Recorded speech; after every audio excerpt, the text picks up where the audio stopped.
कभी तुमने अपने एक्सपेंसेस और इनकम को ध्यान से एनालाइज किया है? तुम्हें अपने इनकम और एक्सपेंसेस एनालाइज करने के लिए सबसे पहले जो तुम्हारे इनफ्लोज और आउटफ्लोज हैं उनको एक जगह कलेक्ट करना होगा। ठीक है, राइट। उसके बाद अपने आउटफ्लोज को ध्यान से देखो और देखो कि इस आउटफ्लोज में तुम्हारे कितने एक्सपेंसेस तुम्हारे नीड्स पे हैं, यानी कि तुम्हारे चार्जेस ऑन इनकम क्या ठीक है, है। और तुम्हारे लग्जरीज पे होने वाले एक्सपेंसेस क्या है।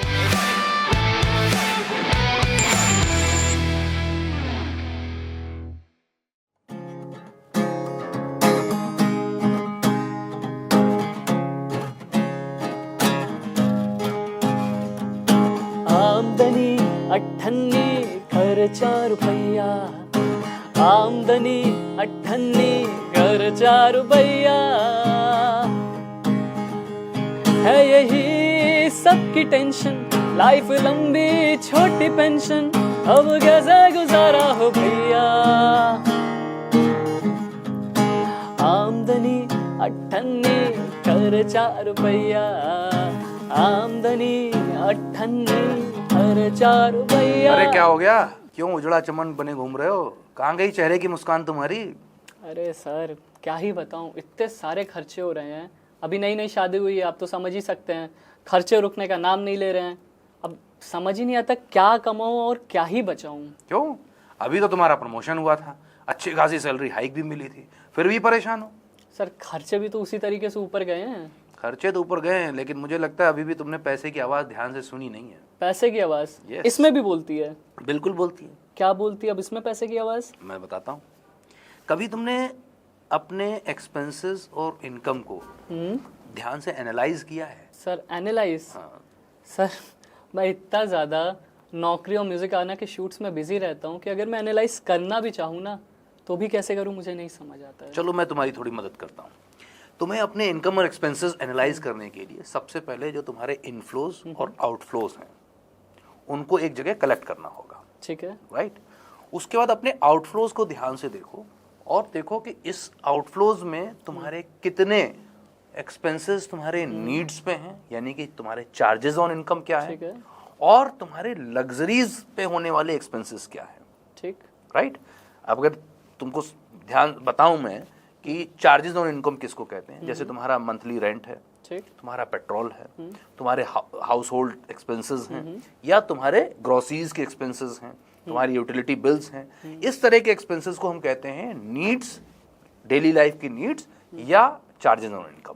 और जो बाकी के एक्सपेंसेस हैं? बाकी के एक्सपेंसेस आपके लग्जरी एक्सपेंसेस होते हैं, जैसे कि डाइनिंग आउट, जैसे कि वाइफ ने एक एक्सपेंसिव गिफ्ट मांग लिया बिना किसी स्पेसिफिक ओकेजन के, और तुम्हारी हालत पतली है तो उसको अवॉइड कर सकते हो। हाँ, ये बात दूसरी है कि ऐसी चीज़ों को अवॉइड करोगे तो घर पे तुम्हारी गति अच्छी नहीं होगी, लेकिन मैं उसमें तुम्हारी कोई मदद नहीं कर सकता, उसको तो तुम्हें झेलना पड़ेगा। मैं तुम्हारी फाइनेंशियल प्लानिंग के तुम्हारी हेल्प कर सकता हूँ। तो अगर तुम्हारे एक्सपेंसेस जो लग्जरी एक्सपेंसेस हैं और तुम्हारे फाइनेंशियल टाइट है तो तुम्हें ज़रूरत है कट करने की अपने लग्जरी एक्सपेंसेस की, जिससे कि तुम्हारे पास कुछ सरप्लस बच सके। ठीक है। और उसके बाद क्या करोगे उस सरप्लस का? सर करना क्या है, अब पैसा बच रहा है तो फिर शौक को आराम में उड़ाएंगे। बस यहीं पे प्रॉब्लम है, इसीलिए कहता हूँ तुम पैसे की आवाज़ को ध्यान से नहीं सुनते हो। तुम शायद भूल रहे हो कि तुम्हारे ज़िंदगी के कुछ गोल्स भी हैं जो अभी पूरे नहीं हुए। अरे हाँ, गोल्स तो हैं कुछ मेरे। तो अगर अभी इस पैसे को उड़ा दोगे तो गोल्स कैसे पूरे करोगे? ये बात तो सही है आपकी सर। तो क्या करना है फिर? सर यही तो गलती मेरे से होती है कि मैं क्या करता हूँ, जब भी इनकम आती है मैं उसे सबसे पहले उड़ा देता हूँ अपने एक्सपेंसेस, मतलब लग्जरीज पे उड़ा देता हूँ, घूमना फिरना शॉपिंग वगैरह पे सब उड़ा देता हूँ। और उसके बाद प्रॉब्लम क्या होती है कि जो मेरे इंपॉर्टेंट खर्चे हैं उनको मैं क्रेडिट कार्ड की हेल्प से करता हूँ। अब अगले महीने जब बिल देना पड़ता है तो बैंड बच जाती है मेरी उसमें। बस यही नहीं करना है। सबसे पहले हमेशा ध्यान रखना है कि हमें हमारे जो एक्सपेंसेस हैं उनमें सबसे पहला जो प्रायोरिटी है वो हमारे नीड्स पे है, जो हमारी लाइफ को चलाने के लिए एक्सपेंसेस ज़रूरी है उन पे है। उसके बाद हमें हमारे इन्वेस्टमेंट्स को मैनेज करना है, और उसके बाद जो सरप्लस बचे वो आपकी लग्जरी लाइफ स्टाइल के लिए है, उसके पहले नहीं। अब ये बात मैं जाके समझाऊं, यही गलती तो बार बार हो रही थी, बट अभी आपने समझाया है ना, अब कंफर्म है कि मैं जाते ही अपनी फाइनेंशियल प्लानिंग शुरू कर दूंगा। बिल्कुल, अब ये गलती दोबारा मत करना। अरे बिल्कुल वरना नहीं ऐसे ही सर। परेशान रहोगे। नहीं, अब हो गई टेंशन दूर, ये वाली तो टेंशन दूर हो गई। फिर एक अच्छा सा गाना सुना दो। बिल्कुल सर। किसी को सपना लगे तो किसी को बहती हवा। सर मेरे को एक बात बताइए जरा, पूछो। क्योंकि मेरे अभी दिमाग में क्लिक हुई।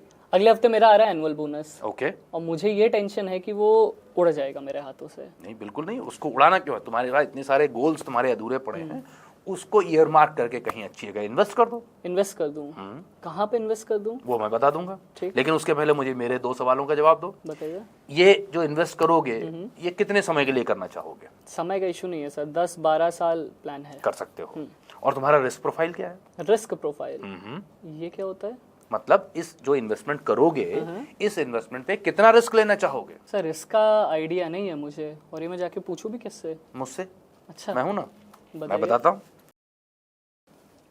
यहाँ पर एक सेक्शन है राइट स्कीम, ठीक है। जो आपको ये हेल्प करता है कि आपको कहाँ करना है।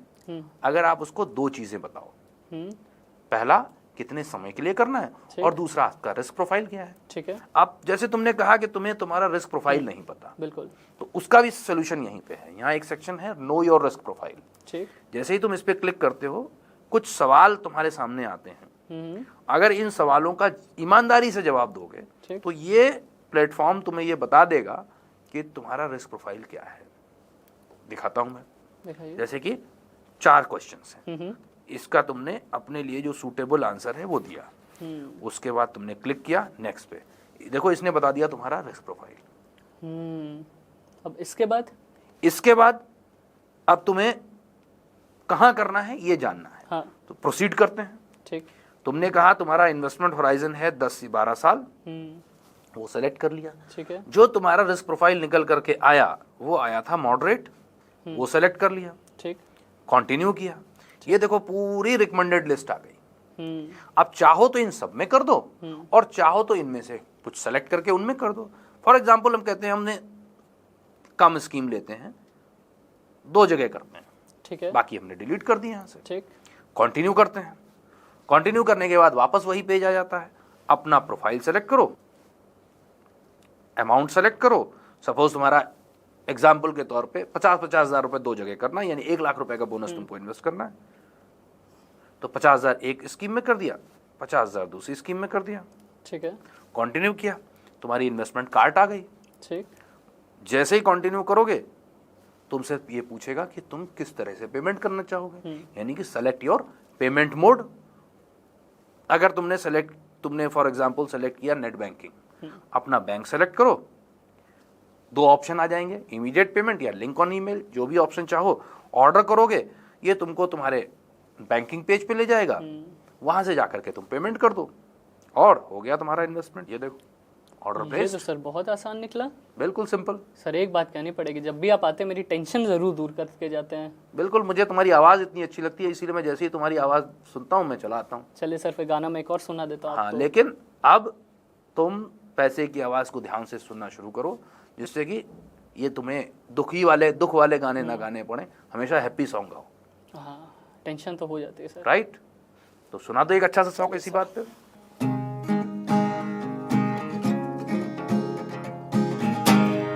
किसी को सपना लगे तो किसी को बहती हवा।